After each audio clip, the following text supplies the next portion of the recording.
On a lu le passage. On va voir les différentes étapes. Et dans le mensonge, il y a plusieurs catégories. Amen. Il y a plusieurs catégories. Il y a ce qu'on appelle le mensonge du criminel. Amen. Un criminel, c'est qui? Quand on dit un criminel, oui? C'est qui, oui? Celui qui tue. Amen. Oui? Voilà un criminel. Bon, je peux, entre griffes. Voilà. Mais tu as répondu. Bravo. Le criminel, c'est celui qui tue, qui fait le mal. Tu comprends? Donc, c'est ça. Donc, le voleur, dans ta chose, dans ta concession, quelqu'un qui voit ça, qui peut tuer, c'est ça, non? Voilà, il tue. Voilà. Et donc, il tue. Voilà. Bah, quand il vient voler, s'il a fini de prendre, il vient te tuer. En tout cas, c'est ça. Donc, il y a le mensonge du criminel qui s'obstine à nier, même devant les charges les plus accablantes. Les charges sont là, hein? On sait que c'est celui qui a fait, mais il nie, il ment. Vous riez. Tu viens, tu sais que c'est celui qui a fait. Il sait celui qui a fait, moi qui a fait, c'est toi qui a fait, il dit, c'est pas moi. C'est toi qui as tué. Il dit, c'est pas moi qui ai tué. Et puis, il essaie de courir d'aller prendre un avocat. Ça, c'est le mensonge du criminel. Reste pour l'attraper, reste pour dire, il dit, c'est pas moi. Je peux mettre ma main au feu. Ça, c'est le mensonge du criminel. Alléluia.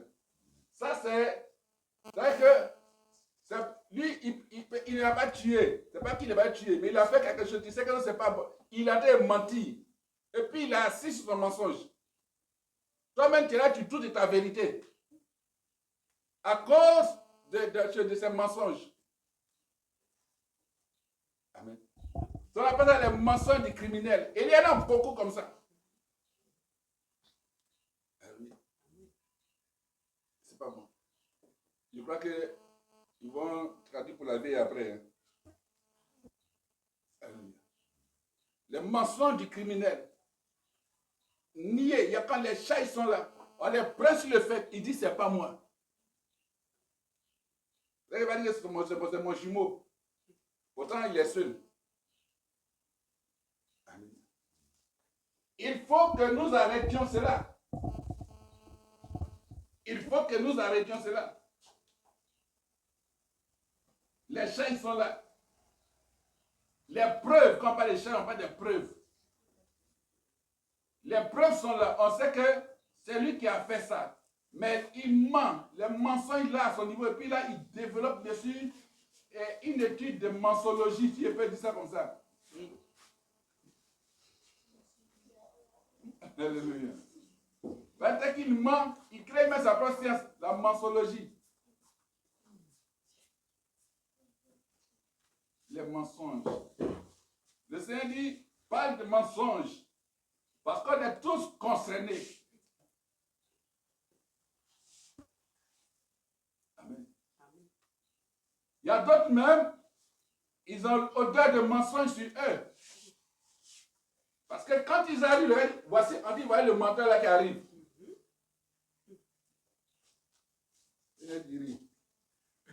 On dit, voyez le mensonge qui arrive.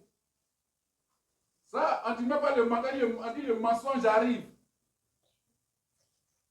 Non. C'est pour cela que Dieu connaît, il connaît nos pensées. Parce que les mensonges se conçoivent dans les cœurs. Amen. C'est pour cela qu'il faut, pour désigner des personnes dans l'église, il ne faudrait pas se baser sur les mensonges.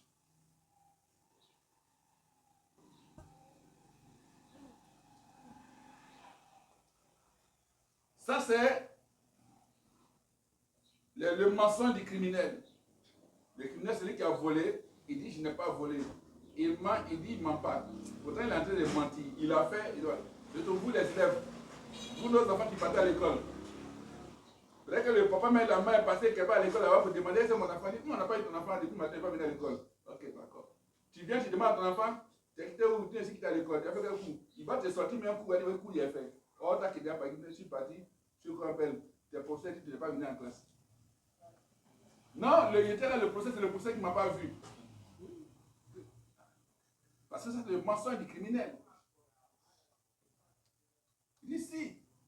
J'étais en classe, tu as demandé à tel ami. L'ami qui n'était pas en classe, lui, on allait demander.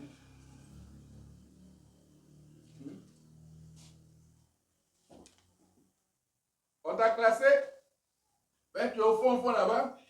Quand les parents demandent bulletin, non, on n'a pas donné un bulletin là. Et non, je te rappelle. Quand ils sont arrivés 6 mois là, mon bulletin, je te rappelle, il s'est perdu. Bon, tu as été quel est? Quel est le rang que tu as occupé? Je ne me souviens plus. Et ton ami, ah, mon ami était 10e. Tu connais pour ton ami, pour toi, tu ne connais pas. Il y a, bien sûr, le mensonge du criminel. Amen. Donc, en disant ça, est-ce qu'on comprend ce que c'est que le mensonge du criminel? Amen. On comprend, non?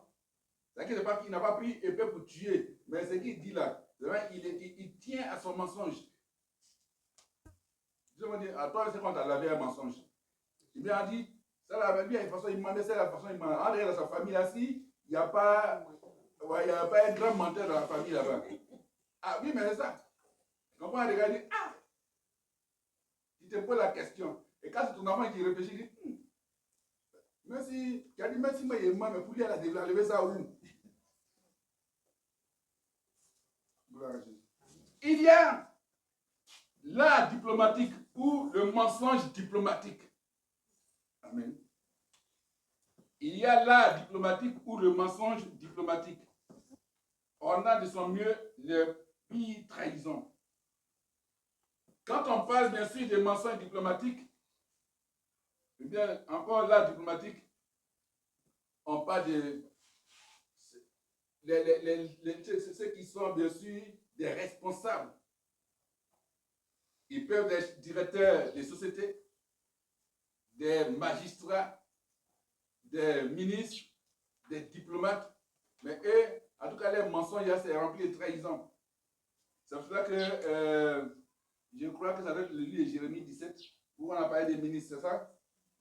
Osée chapitre 7, verset 3. Ok. Par leur méchanceté, par leur méchanceté, ils amusent le roi. Ils amusent le roi. Par leur mensonge, ils distraient les ministres. Ils distraient les ministres. Alléluia. Gloire à Jésus. Donc c'est ça. Ils amusent le peuple, ils distraient le roi, ils mentent. Ils réjouissent bien sûr le roi par leur méchanceté. Et les chefs par leur mensonge. Les chefs sont les ministres. Amen. Donc, il y a avec tous ces degrés la fourberie. Quand on parle de fourberie, on parle de tromperie. Tromperie basse. Et bien sûr, odieuse. Quand on parle de fourberie, on parle de disposition à tromper. Donc, il y a avec tous ces degrés la fourberie à tromper, la fourberie de l'homme. Amen. De l'homme d'affaires à la conscience élastique. C'est-à-dire que là, les hommes d'affaires, parce qu'ils viennent tromper un ministre, il faut mentir il faut mentir pour avoir ce marché. Il faut mentir pour plaire au président. Il faut mentir pour plaire au maire. Il faut mentir pour plaire au président du conseil régional, bien à telle autorité, au préfet, au sous-préfet. Il faut mentir, ils viennent pour mentir. Ils viennent pour mentir au chef du village. Il y a la pire trahison parce que ceux-là, ce sont des menteurs diplomates. Ils ont les mensonges diplomatiques. C'est-à-dire qu'il ment, mais il te dit pas que je mens. Mais tant que tu parles, tu sais qu'il est en train de mentir. Et le roi sait qu'il est en train de mentir, mais il faut qu'il mente pour que véritablement il soit accepté peut-être dans le gouvernement ou bien que son marché puisse passer. Il faut mentir auprès du pasteur ou bien de l'homme de Dieu pour que bien sûr il soit ou elle soit bien vu. Et puis tellement le mensonge est fabriqué, le temps où on s'en rend compte, la personne si on a menti elle-même, c'est déjà trop tard. Et c'est là qu'il y a les trahisons. Dans les mensonges diplomatiques, il y a les trahisons. C'est là même au niveau des États, on se fait des coups d'État, ou des renversements, ou bien il y a des éjections, ou bien il y a des complots, de la corruption, tout.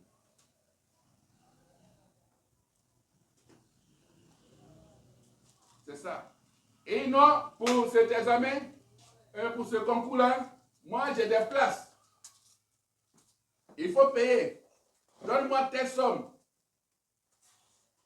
Même si certains gouvernements s'évertuent à démentir, mais bien sûr dans nos sociétés, en Côte d'Ivoire, en Afrique, un peu partout, il y a des personnes bien sûr qui utilisent l'art diplomatique, le mensonge diplomatique pour soutirer, pour prendre l'argent des personnes.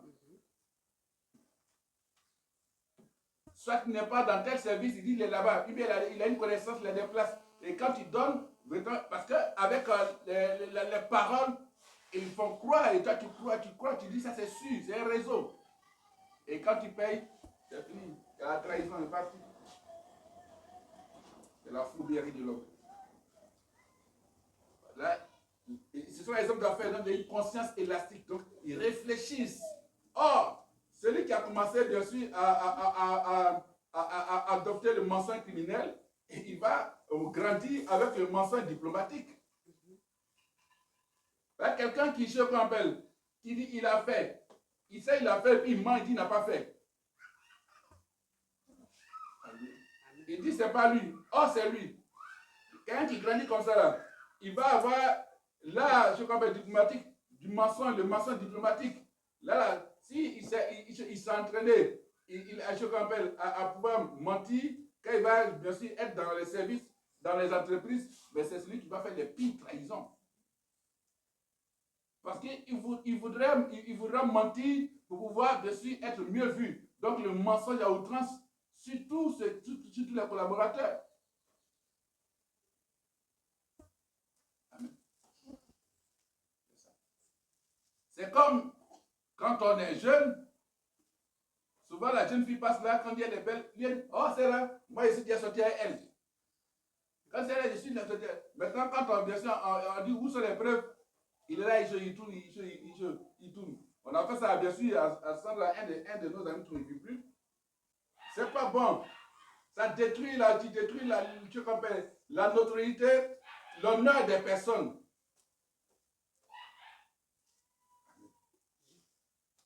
Donc, il y a ce qu'on appelle le mensonge charitable qui cache au malade son état ou son état ou au maladroit son impolitesse. Ça, on appelle le mensonge charitable. Bon, la personne est rentrée à l'hôpital avec un mal, une maladie qui doit ronger la personne. Mais le médecin, il voit le mal. Mais qu'est-ce qu'il faut faire pour te donner, bien sûr, la force, la vie au malade? Ça va aller, tu vas guérir. Alors, pas de mensonges charitables. Là, c'est différent. Parce que s'il dit au malade qu'on ne peut rien faire, c'est fini. Donc là, il dit non, on peut encore te sauver. Pourquoi? Parce qu'il sait que la vie ne dépend pas de lui. C'est Dieu qui a la vie. Lui, il va essayer. Les parents disent non, mais ça, on ne peut rien faire. Il dit non, ceci, ça va aller. Quand on voit cela, on dit que c'est le mensonge charitable. Ou bien, peut-être, des criminels poursuivent quelqu'un. Et puis la personne est rentrée chez toi. Bon. Tu vois, les gens sont armés et puis on te veut tuer. On a vu le gars est rentré ici. Non, il n'est pas rentré ici. Pourquoi? Parce que tu vois, là, tu protèges la personne. On parle de mensonge charitable. Tu protèges la personne parce que là, il y a un danger. Mais il a fait quoi? C'est pas lui. Mais ils sont en le tuer, tout. Quand ils vont, ils sont partis, tu fais, il y a quoi? Et puis on te cherche comme ça. Non, c'est parti. Peut-être qu'il avait fait, c'est parti voler, tout. Ah. mon enfant, il ne faut plus faire ça. Là, tu donnes des conseils. Ils sont partis comme ça. Donc, toi, il faut partir comme ça pour aller directement chez toi. Ce ne sont pas des mensonges charitables. Amen. Ce ne sont pas des mensonges charitables. Donc, ça, c'est différent du mensonge du criminel. Amen. Le criminel, il a fait. Et puis, il nie. Oh là, on voit que bien sûr, il faut sauver. C'est comme quelqu'un qui a une plaie, et puis on dit que bon, là, on ne peut rien faire. Le médecin regarde, parce que si on doit amputer la jambe de la personne, ben non, je t'appelle. Parce qu'il est parti chez un médecin et l'autre a amputé. Il arrive, le gars dit non, on ne peut pas se dire. Là, il dit, mais c'est un mensonge. Il va essayer. Pourquoi? Parce qu'il faut préserver, protéger. Alléluia. Gloire à Jésus.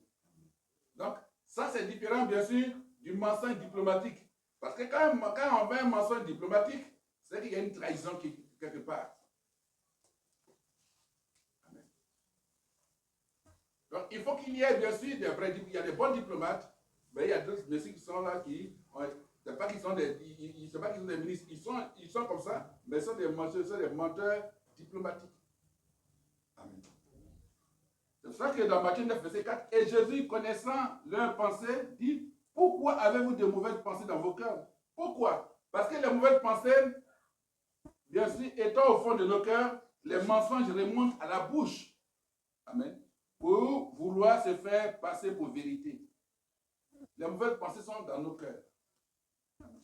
Donc c'est du fond de nos cœurs que remontent les mensonges. Et quand il veut mentir, il vient et puis il réfléchit à son mensonge. C'est-à-dire à son cœur. Il dit, bon, quand on me pose des questions, il va dire ça. J'ai menti comme ça. Donc les mauvaises pensées étant au fond de nos cœurs, les mensonges remontent à la bouche pour vouloir se faire passer pour vérité. Mais que dire de la facilité avec laquelle nous nous efforçons de nous cacher à nous-mêmes notre propre état moral? Parce qu'à nous-mêmes, là, on se cache,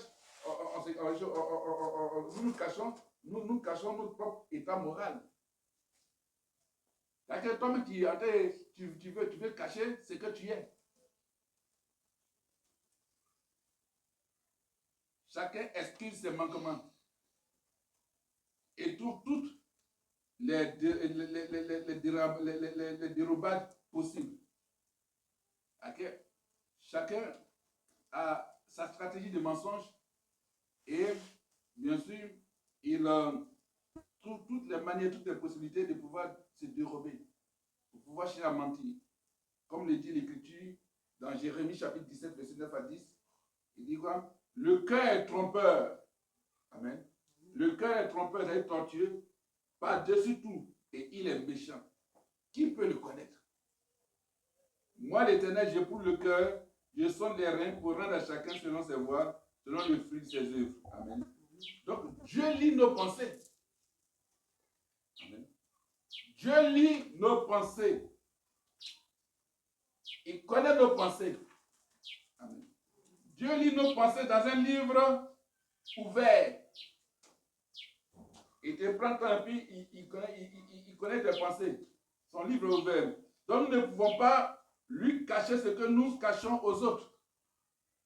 Tu ne peux pas cacher à Dieu ce que tu caches aux autres. Ça veut dire que quand tu finis de mentir, de faire des mensonges, on t'attrape. Quand tu finis, Dieu dit, bon écoute, monsieur, madame, celui-là, il ment. Il a utilisé là le mensonge criminel. Oh, c'est pour ça que quand quelqu'un qui commet un mensonge criminel, la personne qui écoute ça est plus énervée. Parce que tu sais que le gars est en train de mentir, tu dis lui-même il sait qu'il est en train de mentir, et puis il insiste et puis il ment. C'est ça qu'il te prend pour bête. Et donc c'est là que ça t'énerve. Si c'est charitable, tu comprends. Si c'est diplomatique, tu sais comment il a marché. Mais ça tu as fait. La maman a fait sa culture quand elle se marché. Elle a coupé ses morceaux de viande. Elle sait moi c'est 10 morceaux de viande. Elle faut surveiller, elle part, elle revient. Il y a 2, je rappelle, il y a 8 morceaux de viande. Et pour papa et maman ont disparu. C'est pour vous les enfants qui restent. Là, quand on partage, mais puis les enfants, vous on demande qui a fait. C'est pas moi. Oh, tu es la seule personne à qui on dit qu'il faut surveiller. Oui. On dit non, c'est toi qui a fait. Non, c'est pas moi. J'ai essayé de bouger un peu. Bon, quand tu as bougé, qui est venu? Ah, je n'ai pas vu. Et bien, quand c'est venu, quand il a bougé, c'est papa est rentré. Papa est rentré, je m'appelle. Papa est rentré à la cuisine.